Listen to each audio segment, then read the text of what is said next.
Gundam Jehudi Kai asks, over the weekend, Jiyuna posted a tweet showing how the CR Cup in Japan was doing numbers in terms of views for a fighting game tournament and bringing in non-fighting game players to compete and succeeding in making them keep going after. Yeah, so he also put out the tweet that showed, I think it was Majin Obama or Jiyuna, put out the tweet that showed that Street Fighter 6 was the #1 selling game on Steam in Japan after the CR Cup. Punk tried to shoot him down, but how do you feel about the JPFG scene has expanded its viewership with VTubers, etc., etc.? Or do you mean expanded its viewership with VTubers, etc., etc.? So, yeah, I need to do World Tour mode. I haven't played World Tour since the last time I streamed. But in any case, to the question a little bit more here. So, it's interesting because Punk, I've often said that I am very similar to Punk. It's just that if I was 20 years old, I'd be tweeting a lot of the same things that he's tweeting right now. It's just that I'm way older now, so I get things a little bit more. I understand where Punk was coming from, first of all, on all of his tweets.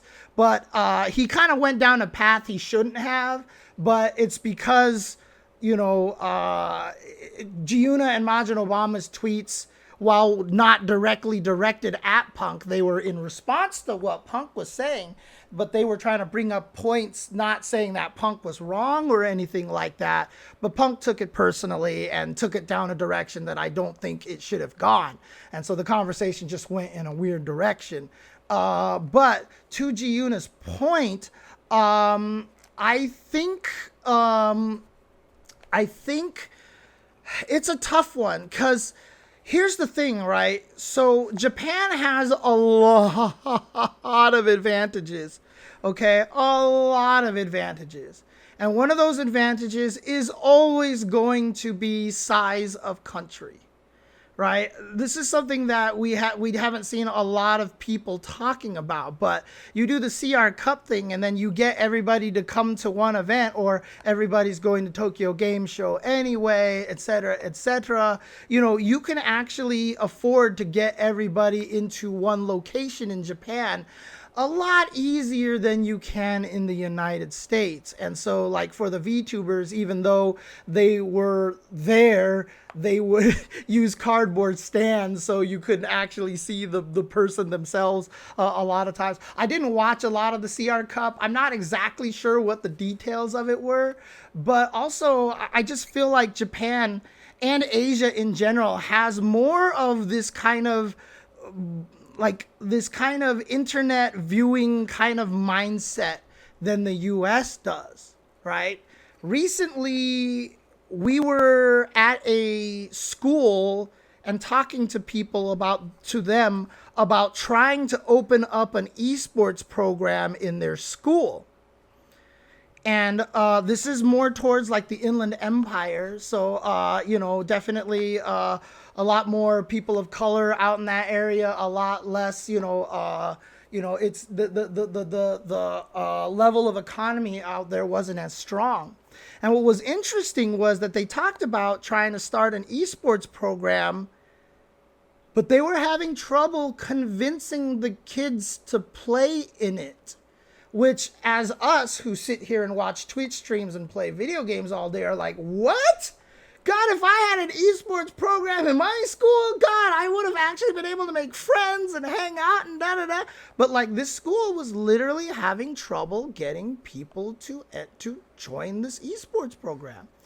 And so, that's just the thing, right? If you watch Asian television is already very much like Asian television has been Twitch before Twitch.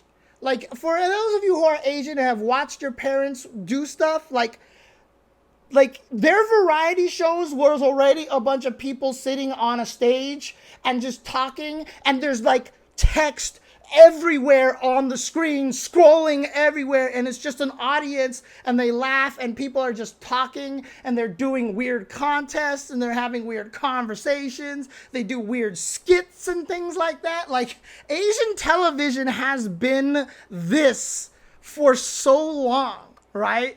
This is not American television. This is not what the average American is interested in. In fact, when Tetris, when Street Fighter ends up on ESPN, we still get so many people who are like, what the hell is a video game doing on my TV, my sports channel? You know, and you get a lot of those haters out there, etc., right? So Asia is just a lot more set up for this kind of situation, right? America loves their job. America, K-John, I'm just going to say it, America is a military country, right? In order to encourage getting people into the military. What is it? It's toxic masculinity, being strong, emotionless, shaving all your hair so that when Sam Worthington plays Perseus in Clash of the Titans, they shaved his head in Clash of the Titans when he played Perseus from a Greek story where the Greeks are all about having beautiful hair, about having the most beautiful hair in the world. Perseus had a shaved head to be an action hero. What? Like, this is the thing, right? This is the way that America is created. And so we aren't created in a way where we could do a VTuber big thing like that, run it on Twitch, and everybody will watch it. Because there are still a lot of people out there who will sit here and tell you, be like, hey, you know, like video games are for those kids in the grandma's basement. Like, that hasn't been true for like 10,000 years, right? We have freaking Thea Trinidad in Street Fighter 6, aka Zelina Vega, and she's streaming on her own Twitch channel all the time. And I just recently saw her pile drive someone from the top of a ladder onto another ladder. You know, and like, she's about as much of a jock as you can possibly ask for, and she's streaming and playing video games all the time, right? The grandma's basement thing hasn't been true forever, but it's still there. That reputation is still there. And so, you know, while I get where Giuna and Majin Obama are coming from, you know, perhaps it's because they haven't been in the States in such a long time that they don't realize it doesn't have the same pull, right? It just doesn't have the same pull. When League of Legends tells you that more people watch the LCS than people watch the Super Bowl, 99% of those people were from China. And most of them were probably bot farmers. You know, like, honestly, in the US, like, relatively speaking, the amount of people who watch the LCS is still extremely small. Is extremely small. Okay? No matter what they try to tell you. And so, yes, in the US, it's still largely a culture thing. Right? Twitch is, it's still a niche. Right? We are not at a point right now where if you go, like, I talk about video games and esports to people. People have heard of the term esports now. That's where we've gotten. We've gotten to a point right now where I can just be like, have you heard of esports? Oh yeah, I read something in the LA Times about it. Like, that's where we've gotten. That's where the US is right now. That is the general population where I've heard of esports, you know, but if I say like, oh yeah, so if you go to twitch.tv, blah, blah, blah, they're like, what the hell is Twitch? They don't know what Twitch is in the United States, dude. 90% of the people in the United States don't know what Twitch is. All right? Like, that is the goddamn truth, okay? And in Japan, you know, maybe 50% of the people there don't know what Twitch is. It's still going to be a large portion of the population, but it's still that much more accepted. And like I said, their cultural form of entertainment already is going down that path, and they already have a culture where people play more video games than we do here in the United States, right? So that's the thing. We are living in very different environments. So if we did a big CR Cup kind of thing, one, who's going to pay for it? And two, who's actually going to watch it? We aren't going to get the 30,000 viewers necessarily that Japan got, right? We might get a decent amount of viewers, but the thing about it is, who is going to pay for it? Because in America, it's all about making money, right? And I talk about this all the time when it comes to tournaments and stuff like that. Everyone's like, a company should do this because they should just pay for it and there's all this money. They can pay the money and they'll get all these views. No, they're not. And even if they were, why would they dump all this money to run something like the CR Cup in the US when they instead can create an advertisement and play it during NBA games? You know, or put a commercial during NCIS, right? As much as we all like to sit here, our culture, our audience, our friends, all of us are the ones that have detached ourselves from cable, and we just do streaming streaming services, that kind of stuff like that. But you're gonna tell me that 90% of the country still doesn't watch Jimmy fucking Fallon on late night, at late at night on TV, when Jimmy Fallon is like literally the fucking goddamn worst host in the entire planet, and he's more popular than like anything else out there? Like, seriously? This is the country you're saying is gonna go and watch a bunch of VTubers play Street Fighter on Twitch? This is the country that you're saying a company should go and spend all this money to run video game stuff and VTubers to go and watch video games, people play Street Fighter 6 on Twitch. Our country watches fucking Jimmy Fallon, okay? I hate him so much. He ruins every skit that he's in. Oh, don't get me started on Jimmy Fallon. Any case, so that's the point. Like, the fact that our country did not make Conan O'Brien a success is one of the biggest crimes of our country in the entire planet, dude. The fact that we did not embrace Conan O'Brien, who is like the absolute fucking funniest and most genuine interviewer on the planet, is a crime to humanity, dude. A crime to humanity. Literally, Google Conan O'Brien's interview with Emma Watson when she was still doing Harry Potter. Go and YouTube that video. Like, seriously. And even write down on that video, James Chen sent you, okay? Because, like, literally, if you go and watch that video, watch Emma Watson's body language the entire time. When she first comes out there, she's super nervous, and she's like, I'm on this talk show and whatever. And listen to Conan O'Brien's interview. He's self-deprecating. He keeps making jokes. He keeps doing things. He keeps propping her up. And as you watch the video, Emma Watson's like body language changes. She starts leaning forward, and then she starts getting more comfortable, and then she starts laughing and all this stuff like this. Like, and she didn't realize it, but it was just a testament to how strong of an interviewer Conan O'Brien was, that he was able to kind of read that kind of nervousness from her and really just turn it around. He's such a good interviewer, and he's freaking hilarious. If you haven't seen any of the Jordan Schlansky clips, just look up all the Jordan Schlansky clips, dude, because that shit is hilarious, dude. When he does the Uber driving with Ice-T and Kevin Hart, and then they did the driver's testing. Like, I go to those two videos like every once in a while, every time, just because it just fucking makes me laugh, dude. The Paul Rudd shit is hilarious too. So, any case, yeah, no, the driver's license one is hilarious, dude. Oh my god,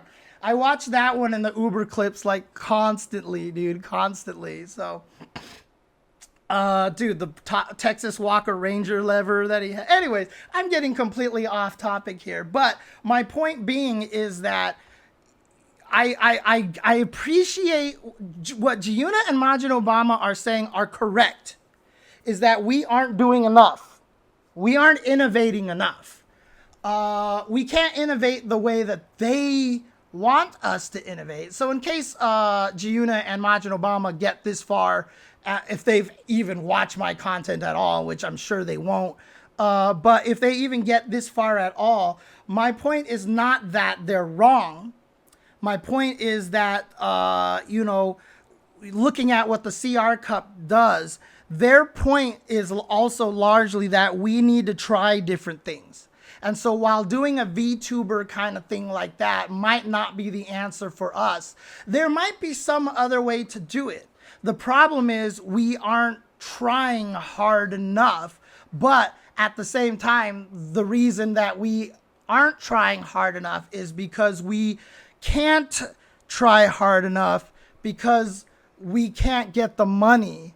And that's one of the hardest things about it right now, is that it's really hard to convince companies to try to support something video games. In Japan, it's a lot easier, especially because Street Fighter 6 was made in Japan, right? It's a Japanese game. It's a Japanese cultural phenomenon in a country that people play video games and they already love watching all these Asian variety shows and stuff like that. Like, it's the country is kind of geared towards that thing.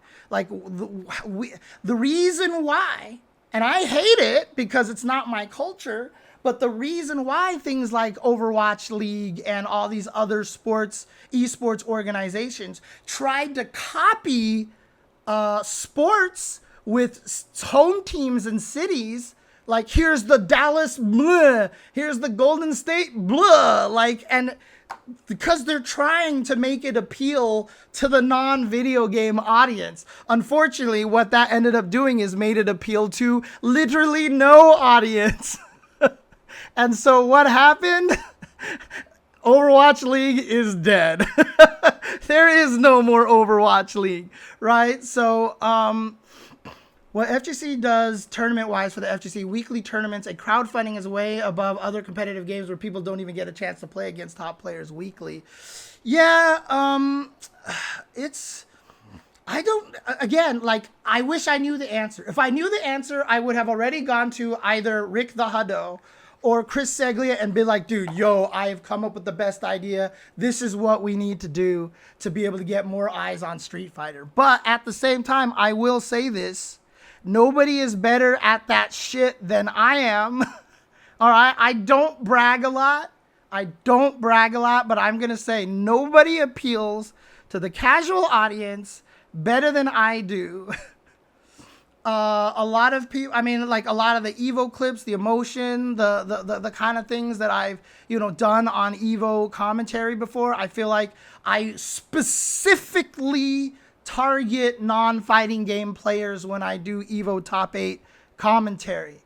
And then there's the most viral Tetris clip where Joseph actually defeated Jonas.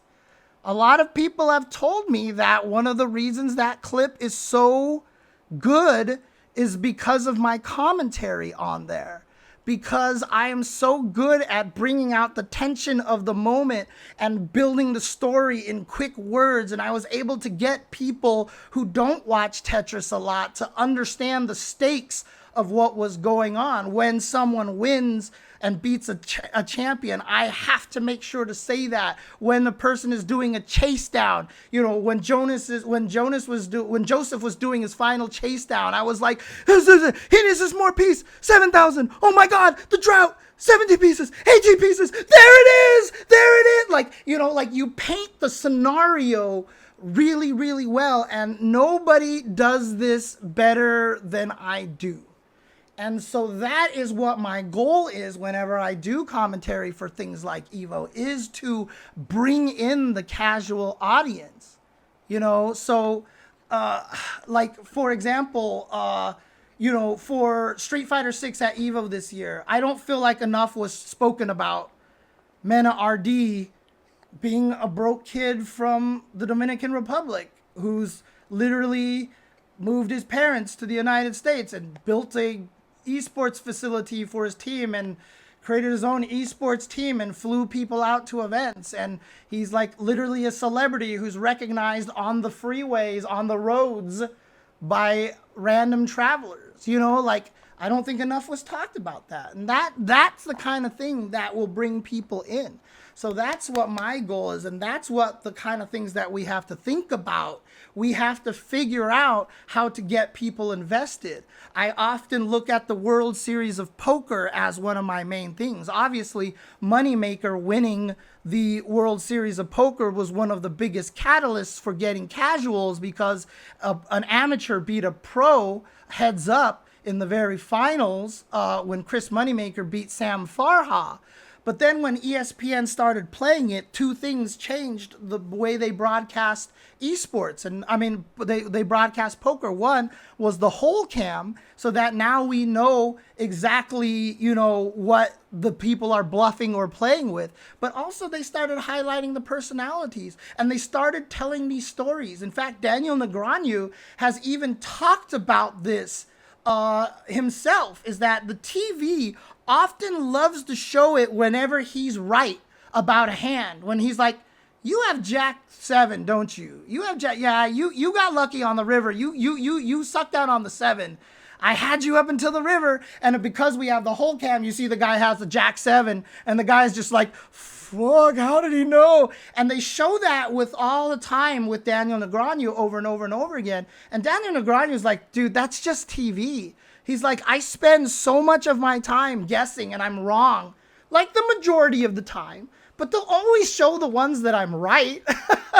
And yeah, I mean, like Stanley Cup Graham saying that Daniel Negreanu was an asshole. They painted him out like that he's one of the nicest people ever. They painted Phil Ivey as that like super stoic, like the best. Phil Hellmuth is the evil guy. And like they did such a good job like focusing on the personalities. And that's what made poker get popular during that poker boom at that time. It's really about the stories. And I mean, again, I always use Dragon Ball FighterZ as the example. After Dragon Ball FighterZ came out, I really didn't watch it. I didn't really enjoy the game all that much. But goddamn did I watch every single time Sonic Fox and Goichi went up against each other. And I bet all of you guys did too. I bet you did too. Because you know what? In the end, it doesn't matter what game they're playing. What matters is the people that are playing. It's the players, right? I've talked about this before as well. Whenever I've done the DVD trailers, as I did the Evo DVD trailers, they got more and more player focused and less game focused, because it was always about the players to me. It's always about the players to me. And so that's what we have to do. In order to get an event where we can get more people to care, we have to give people the reason to care.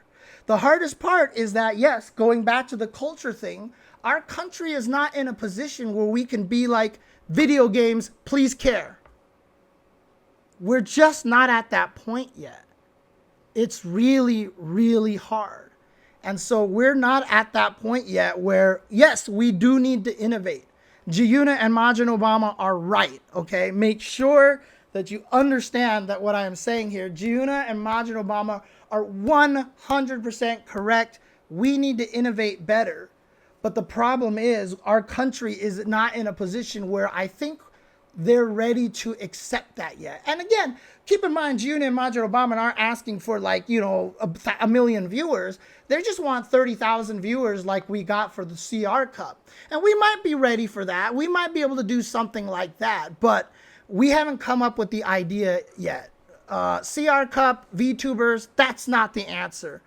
There's a different answer out there that we haven't thought of yet to intersect the normal audience with, for example, the video game crowd, right? Right now in America, they're two very separated cultures. It's bleeding together. More people are playing video games and stuff like that. But like I said, 90% of the country still has no idea what a Twitch is, right? Like they just have no idea. And so that's just the reality that we have to accept in our country, honestly. So that's the difficulty of it. That's really the difficulty of it. So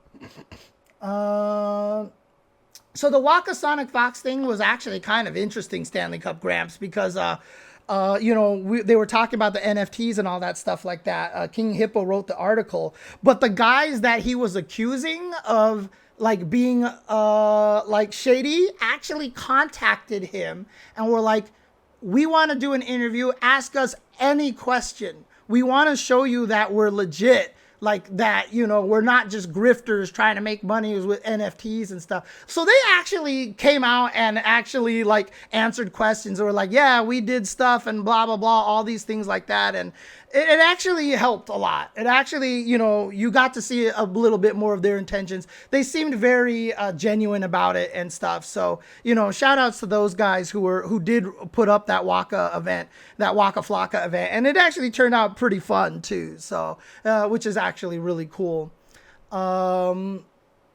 Yeah, everybody knows Fortnite because their kids are all talking about Fortnite. But honestly, what's the most popular thing out of Fortnite right now is the dances, right? Let's face it. Like, you talk to any parents, you're like, Fortnite, and they're like, oh yeah, and they start flossing or whatever like that, right? Like that's like the main thing for Fortnite. I feel like Ellen talked about it on daytime TV. Yeah, but how did they approach it? How did they approach it? Yo, there's this thing that's like really popular with the kids these days. It's called Fortnite. They're like doing this thing and like, oh, weird. Yeah, there's like dances involved and, you can do all this stuff. Wow, that's really interesting. It's not like, hey, Fortnite, one of the millions of video games out there, is really popular right now. It's one of the versions of the, third person shooter genre. The thing that makes it different is that you have buildings and constructions and all this stuff like that. But it's gotten really popular, as a video, like they're not talking about it as like a video game in the world of video games. They're talking about it like, whoa, look what the kids are doing. Right? Like that's kind of the attitude that we still have a lot in the US, I think. So yeah, American media tends to go, look at this weird thing that people are doing, rather than take a more neutral or supportive stance. Exactly. They don't care about the game. They only cared because it's popular. Exactly. And that's just what it is. It's the thing to talk about. And all the other parents are like, God, my kids talk about Fortnite, or my kids keep the other parents that I'm friends with, how come they know about Fortnite? I don't know what Fortnite is. So Ellen's like, we're going to talk about Fortnite. And they'll be like, oh God, now I can see what this is about, right? It's not like, hey, Fortnite is really good, and any of the parents are going to go like, whatever, PUBG, man. Like, like that's not happening. It's still that super foreign thing, like, that's kind of the way it's going. We should tell Ellen about Street Fighter 6. No, no, we should not. But like, that's the thing, is that they still treat video games as a foreign concept. Video games is still the other thing. It's the thing your kids do, etc., etc. Which is why I always talk about Street Fighter 2 the way I do. Right? I always say Street Fighter 2 was the biggest video game outside of Pac-Man. Like, without question, Street Fighter 2 was the biggest video game since Pac-Man. And since then, there hasn't been a video game like Street Fighter 2. And everybody's like, you're an idiot, James. Look at League of Legends. What about Mario? What about Zelda? Blah, blah, blah. The thing about Street Fighter 2 and Pac-Man, the reason why I put them in their own exclusive categories is because they were never viewed as a kid's hobby. Adults, teenagers, young adults, my dad played Pac-Man. Okay? Everybody played Pac-Man. Everybody who didn't know anything about video games knows what Street Fighter is. Like, they had heard about Street Fighter. Street Fighter was marketed towards teens, towards college students, for older generation. They were not marketed for kids. And that's what made Pac-Man and Street Fighter different. Pac-Man was played more by women than it was played by men. Like, the whole idea that women don't play video games was disproven a long time ago. It's just that the buying power was always with males, and so eventually video games just went down the path that they marketed towards men because they're the target audience with money. But women were it with video games at first as well too. More women played Pac-Man than men did. At least it was like 50-50 down the middle. Like couples would go play Pac-Man together. And that eventually went away. Tetris, yeah, might be another one that's right up there. But Tetris is weird because, like, the thing that makes Tetris weird is that Tetris isn't even a game anymore. It's just like an existence. Because, like, if you talk about Tetris, like, I play Tetris. What the hell version of Tetris are you even talking about? Are you talking about Tengen's Tetris? The original arcade Tetris? Are you talking about the one that's on your Mac, on the Game Boy, on the NES? Are you talking about Tetris Effect? Are you talking about Puyo Puyo Tetris? Are you talking about, you know, like, it's like, original Game Boy Tetris is probably the main one. Is probably the most, quote, official Tetris if you had to pick one to really have been the game that everybody played. That was probably the one that was the most popular at the time. But honestly, like, that's the weird thing about Tetris, is that Tetris is more of this weird entity than it is an actual game. So it's a weird situation. So I don't know if I count it, because Tetris was never like Tetris came out and then there was just Tetris everywhere. No, Tetris has just been a constant since Tetris's release. Since it came out, it's just been a constant. It's been a thing.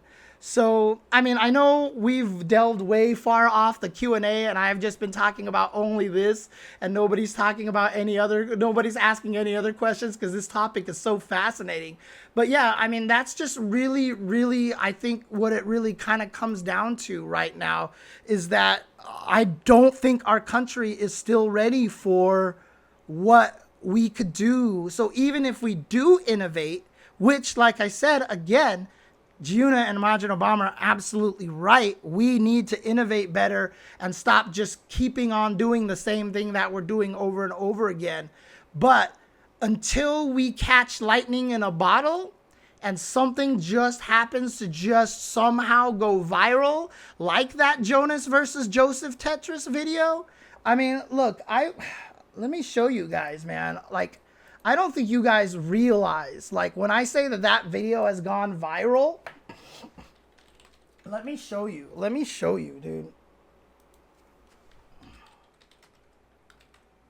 Let me show you exactly what I mean by just how viral this thing went.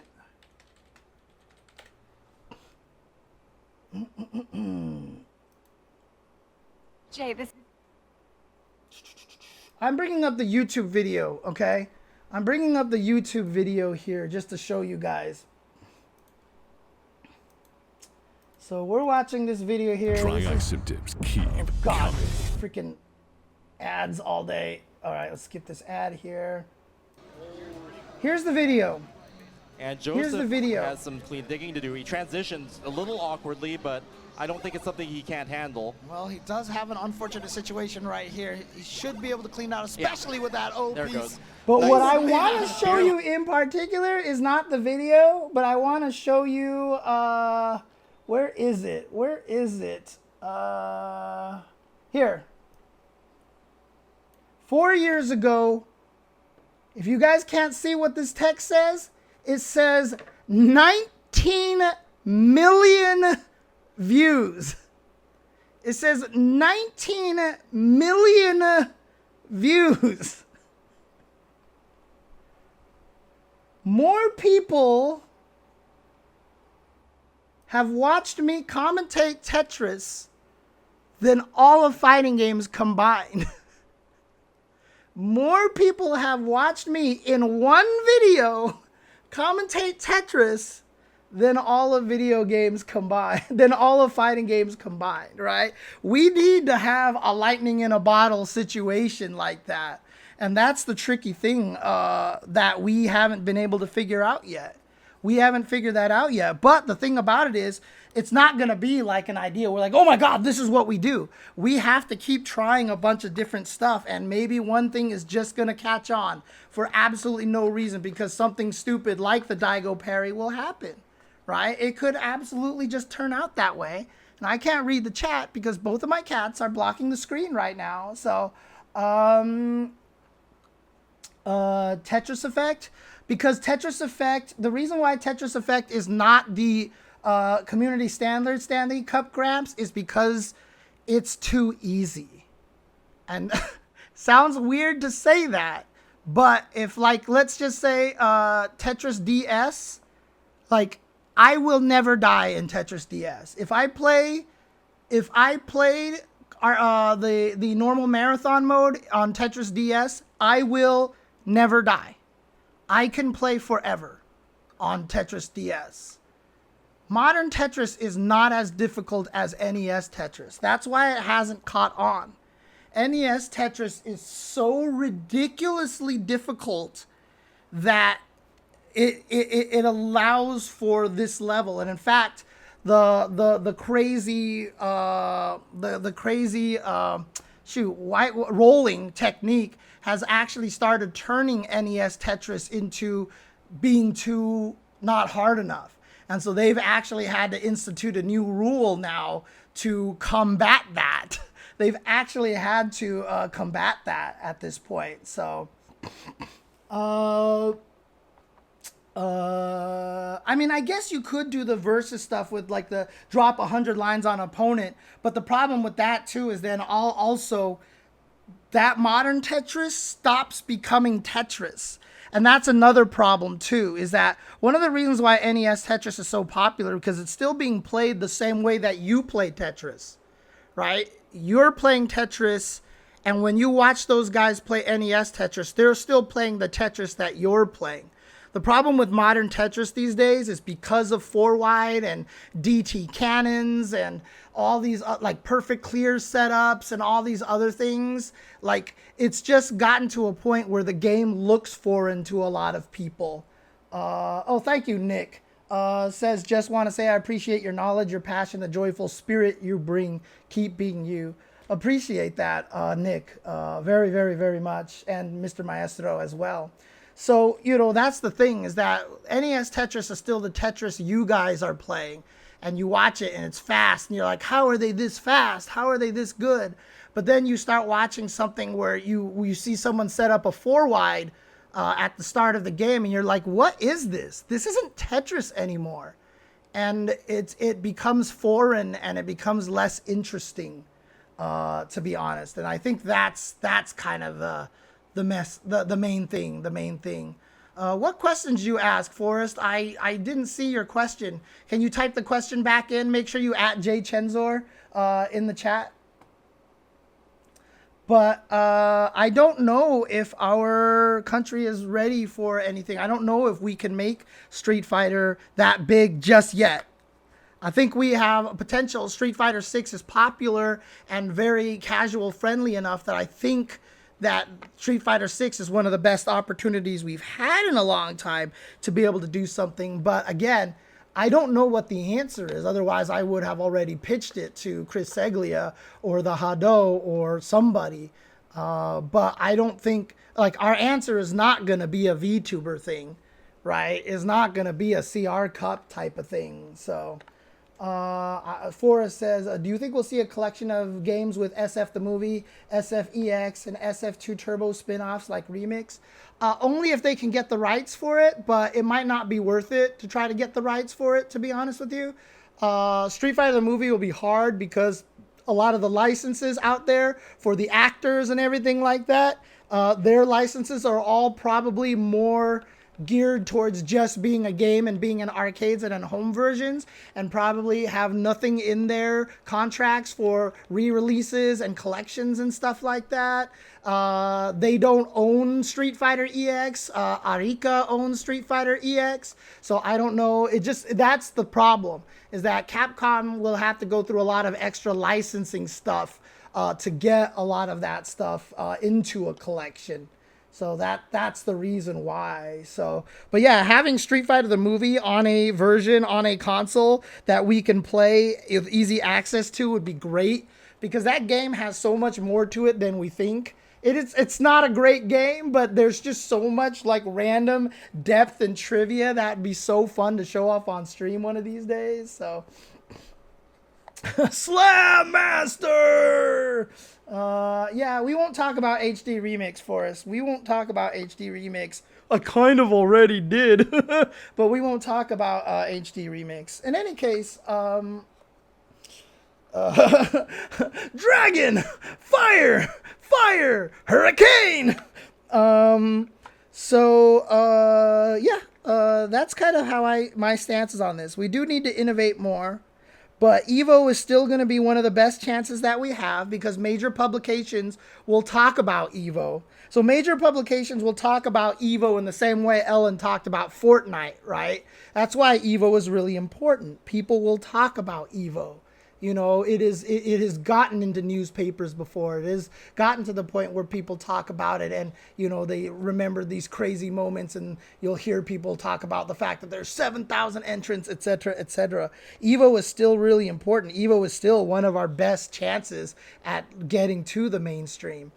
If there's a better way to do it, we don't know, and that's the thing. So that uncensored episode will never happen, Gundam Jehudi Kai. Never, ever, ever happen. So, in any case, so that was one topic. I will put that into its own video and upload it. But any other questions here from the chat at this point? Do we have any other questions now that I have completely exhausted this question and talked about it forever?